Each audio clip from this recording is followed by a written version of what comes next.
Hello अस्सलाम वालेकुम, क्या हाल है, कैसे हैं सब। आई होप कि आप लोग ठीक ठाक लिशपश मज़े में होंगे। और अभी मैं आई हूँ बकरी देखने। बकरी का रिव्यू मैं दूंगी आपको आफ्टर वॉचिंग इट। और मैंने रिव्यूज़ मिक्स सुने हैं, कुछ लोग कह रहे हैं कि बहुत अच्छी है, कुछ लोग कह रहे हैं किसी एक एजेंडे पे है। वट एवर जो भी है, लेकिन ट्रेलर मुझे बड़ा अच्छा लगा, बड़ा प्रॉमिसिंग लगा। और इसमें मौजूद है फरियाल महमूद। तो फरियाल के लिए मैं ये मूवी देखने आई हूँ। लेट्स सी कैसी है, कैसा रहता है एक्सपीरियंस, आई विल शेयर। और यहाँ पे बस खाने का जो है मनोरंजन हो चुका है, मैं आपको दिखाती हूँ। तो ये रहा जी मेरा हॉट डॉग, ये रहा मेरा पीच जूस, ये रही पॉपकॉर्न, ये रही मेरी कोक कोल्ड ड्रिंक। और ये मैंने अभी अभी स्टाइलो का जूता लिया है। खैर जी, अभी तो इतना रश नहीं है। लेट्स सी कि सिनेमा हॉल में कितना रश होता है। लास्ट टाइम मैंने देखी थी चल मेरा पुत, तो भाई पूरा सिनेमा जो है ना फुल बुक था। नायाब भी आने वाली है जो कि है यमुना जैदी और उसामा खान की। तो वो भी देखेंगे क्योंकि उनकी प्रमोशन मुझे बड़ी अच्छी लग रही हैं। They are going to malls and institutes, they are having fun. और लेट्स सी फिल्म कैसी आ रहा है अगले हफ्ते। सो हेयर आई इसका जवाब बना ले। सिनेमा। और अभी तक तो खाली है। सो ये है जी प्राइवेट शो बकरी के लिए। कुछ बकरा ही शो है, लेकिन लेट्स सी कैसी रहती है फिल्म।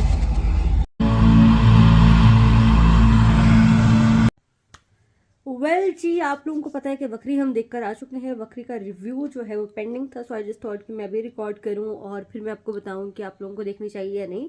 अच्छा, जहां तक बात है, आप लोगों ने देखा होगा कि एक सिनेमा हॉल पूरा प्राइवेट शो लग रहा था क्योंकि लोग नहीं थे, रश नहीं था। और अनफॉर्चुनेटली 2023 के लास्ट में भी और 2024 में भी लाइक उस तरह सिनेमा घरों में रश नज़र नहीं आया। मुझे जहाँ तक लगता है कि लोग कॉमेडी ज़्यादा पसंद करते हैं और इंडियन पंजाबी कंटेंट ज़्यादा पसंद करते हैं, क्योंकि जब जब मैंने कोई इंडियन पंजाबी मूवी देखी है तो पूरा सिनेमा हॉल भरा होता है। इनफैक्ट चल मेरा पुत पे तो लिटरली टिकट्स नहीं मिल रहे थे। सो बकरी की बात करते हैं। बकरी एक कहानी है जी स्कूल टीचर के हवाले से। फरियाल महमूद एक करेक्टर प्ले कर रही हैं स्कूल टीचर का। और वो चाहती हैं कि बच्चों का जो स्कूल है वो सेक्शन जो है वो बढ़े और वो एक अलग स्कूल चाहती हैं उसके लिए। जबकि जो स्कूल के मैनेजमेंट है वो फंड रेजिंग कर रहे होते हैं लड़कों के स्कूल के लिए, और वो कहते हैं कि लड़कों के स्कूल को पहले बिल्ड करते हैं, अगर कुछ और मज़ीद फंड्स बचे हमारे पास या कुछ गुंजाइश हुई तो फिर हम देखेंगे फीमेल सेक्शन को। तो ये बात बड़ी हिट करती है उनको, तो वो चाहती हैं कि वो फंड रेजिंग स्टार्ट करें और फंड रेजिंग के ज़रिए वो इतना पैसा कलेक्ट कर लें कि लड़कियों का स्कूल बन जाए।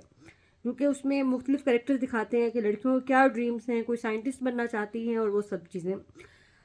सेकंड ये कि फरियाल महमूद के जो हस्बैंड हैं उनकी डेथ हो चुकी होती है 8 साल पहले, और उनका एक बेटा भी होता है। स्टेप मदर और फादर घर पे होते हैं और घर को वही लुक आफ्टर करती हैं। एक करेक्टर है जी उनके फ्रेंड का जो कि बेसिकली एक ट्रांस कम्युनिटी से दिखाए हैं, गुच्ची नाम है करेक्टर का। और वो उनका बेस्ट फ्रेंड है जो कि उनको मतलब सुनता है बहुत सारे प्रॉब्लम्स, और काइंड ऑफ एक बेस्ट फ्रेंड थेरेपी होती है ना, वो होती है। इसी तरह से वो एक गुच्ची का अड्डा के नाम से एक शॉप बनी होती है और उसके बैक साइड पे वीडियोस और फोटोग्राफी का भी काम होता है, लेकिन उनका एक क्लब होता है जिसमें लाइक प्रॉपरली पार्टीज वार्टीज का सीन होता है। तो ये तो थोड़ा सा था इसका बैकग्राउंड। अब जब फंड रेजिंग की बात आती है तो इतना कोई खास रिस्पॉन्स नहीं आता। इसमें दो चीज़ें मुझे बड़ी अच्छी लगी कि वो इसमें इस्तेमाल करते हैं सोशल मीडिया का। तो उनका बेटा वीडियो शूट कर रहा होता है, तो इंस्टाग्राम को उन्होंने नाम दिया सस्ता ग्राम और टिकटॉक को उन्होंने नाम दिया चिक चिक। तो चिक चिक पे और सस्ता ग्राम पे वीडियोस जा रही होती हैं। तो फंड रेजिंग में कोई इतना खास रिस्पॉन्स नहीं आता। और दूसरा जो स्टूडेंट्स होती हैं उनमें से एक बच्ची की चाइल्ड मैरिज हो रही होती है और उसमें एक खातून उनको कह देती है कि हम बेवाओं को नहीं बुलाते शादियों पे।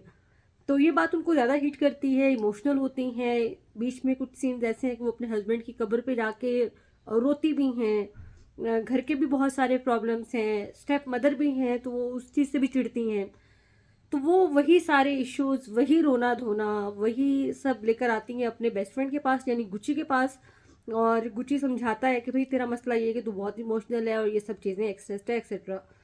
एकदम से पता नहीं क्या होता है कि वो अपना रूप बदलती हैं, एक मास्क पहनती हैं, अपनी ड्रेसिंग करती हैं, अपनी एक विग लगाती हैं कलरफुल सी, और वो उसी पार्टी एरिया में चली जाती हैं वखरी के नाम से। और वहाँ पे जाके वो जो भी बात करते हैं जब आप फिल्म देखेंगे, वैसे तो मैंने आपको सारा सिनॉप्सिस और प्लॉट बता दिया है, अगर आप स्टिल देखना चाहते हैं तो डेफिनेटली आप देख सकते हैं। तो वहाँ पे जाके वो जो भी बात करती हैं वो तनकीद करती हैं मुल्क के हालात पे भी, वो बच्चियों की तालीम पे भी और बाकी सारी चीज़ें। एकदम से वहाँ पे ऐसी वीडियोस बनती हैं कि वो वायरल हो जाती हैं चिक चिक पे और सस्ताग्राम पे। एक चीज़ का मुझे सिर्फ यहाँ पे छोटा सा इशू है कि मुझे समझ नहीं आई कि वहाँ पे बच्चों को क्यों दिखाया गया क्लब में, क्योंकि वहाँ पे बड़ी वल्गर लैंग्वेज भी इस्तेमाल होती है, ऑब्वियसली ड्रेसिंग भी वैसी होती है और म्यूज़िक डांस वांस। तो वहाँ पे छोटे बच्चियों को भी दिखाया गया, जो कि आई थिंक वो एक पॉइंट था। सेकंड, मैं सोशल मीडिया पे देख रही थी, बहुत सारे लोग कह रहे हैं कि शायद ये LGBT को वो कर रहे हैं प्रमोट और वो सारी चीज़ें। तो उसमें जो गुच्ची का कैरेक्टर था वो थोड़ा ऐसा था, और लेकिन समहाउ इन्होंने उस चीज़ को वो मैसेज देने की कोशिश की है कि हर इंसान को हक है वो जो पहनना चाहे वो पहने और जो करना चाहे वो करे। तो कहीं ना कहीं थोड़ी सी झलक तो आपको नज़र आती है कि वो दिखाते हैं कि वो एक बॉय ही बॉय के रिलेशनशिप में होता है ये वो। लेकिन उस टॉपिक से मेरे ख्याल में हट के ना आपको इस पे फोकस करना चाहिए कि तालीम पे बात हुई, वुमेन राइट्स पे बात हुई, सोशल एक्टिविस्ट पे बात हुई, और दुनिया को ना बेसिकली आईना एक दिखाया गया कि जब वो वक्री के मास्क में आकर, वक्री के रूप में आकर फंड रेजिंग स्टार्ट करती हैं, डोनेशन स्टार्ट करती हैं, तो literally within 1 week target achieve होने लगता है। और वो कहती भी यही है कि मेरी ये शर्त है कि मैं ये पर्दा यानी ये मास्क हटा दूंगी जब मेरा ये टारगेट अचीव हो जाएगा। तो ये एक बहुत बड़ा तमांचा है एक लोगों पे, ऐसी ज़हनियत पे कि वो फहाशी पे या ऐसी चीज़ों पे तो पैसा बेशुमार बहाएंगे, लेकिन किसी कॉज पे आगे बढ़ते हुए वो 1000 दफ़ा सोचेंगे। सेकेंड चीज़ ये कि फिर उसमें ये होता है कि वो प्रॉपरली फंड रेजिंग भी कर लेती हैं, बीच में उनके वालिद साहब बीमार होते हैं, कुछ पैसा वहाँ पे लग जाता है।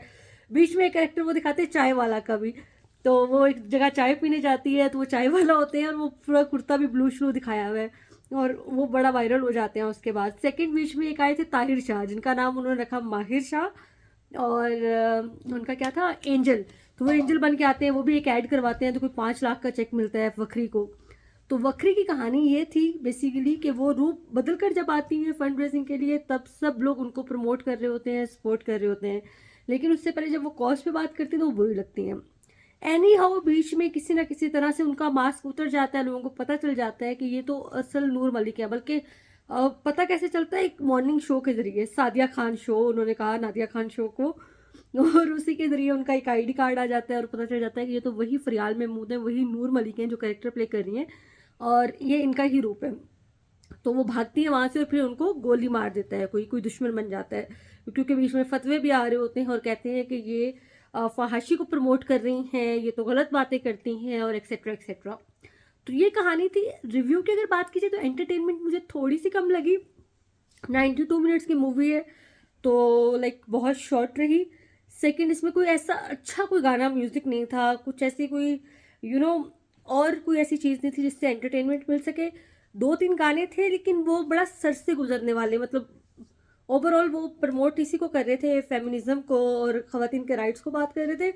और स्टार्टिंग में जो पहला सीन आता है उससे मतलब बहुत सारे लोगों का दिल बुरा हो जाएगा स्टार्टिंग में, क्योंकि उसमें कुछ ऐसे प्ले कार्ड्स और वो सारी बातें करते, मेरा जिसमें मेरी मर्जी, हम लेके रहेंगे आज़ादी और एक्सेट्रा एक्सेट्रा। तो ये सारी कहानी थी। अगेन मुझे जो चीज़ अच्छी लगी वो एजुकेशन को प्रमोट करना लगा, वुमेन एम्पावरमेंट, ख़वातीन पे बात करना अच्छा लगा, लेकिन कुछ चीज़ें शायद मुनासिब नहीं हैं, जिसमें वो LGBT वाला भी एक फैक्टर आ जाता है, जिसमें फिर वो ड्रेसिंग और वल्गैरिटी का भी आ जाता है, और जिसमें वो क्लब में बच्चे भी दिखाते हैं। That's it. अपना रखें बहुत सारा ख्याल, मुझे रखें दुआओं में याद, और वीडियो को लाइक कर दें, शेयर कर दें, चैनल को लाइफ में सबा सिकंदर को सब्सक्राइब कर दें, मुझे इंस्टाग्राम पे फॉलो करें। इंशाल्लाह अगला रिव्यू आने वाला है, तेरा वादा का, मुझे याद है मैंने वादा किया था। चलिए, अल्लाह हाफिज़।